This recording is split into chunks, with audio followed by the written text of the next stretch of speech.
Guys, I'll give you a tips kung paano magpatubo ng kangkong. Sobrang dali lang ito, guys. Okay, ito 1 week pa lang yung kangkong ko, ganyan na siya, malapit ng gulayin.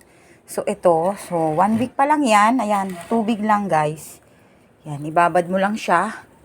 Then, lagay mo lang.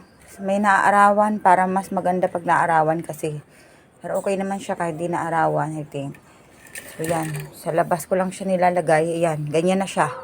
Ayan, nagluto pa ako ng kangkong niya, yung adobong kangkong para lang magkaroon ng pantanim. Pero ayan, hindi na kailangan ng lupa. Ayan, recycled na. Ito, lagayin lang ng cookies ito. Ayan o, oh, 'di ba? Malapit na siyang gulayin. 1 week lang 'yan. Ayan o. After a week, pwede ko na 'tong gulayin uli.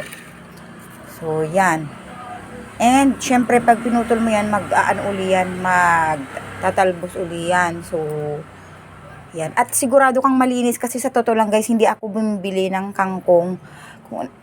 Yung sa tindahan, hindi ko kasi alam kung saan yan galing. Baka mamaya marumi ba. So, kaya ang ginawa ko is, ayan, nagtanim na ako. Hindi ako basta-basta bumibili talaga.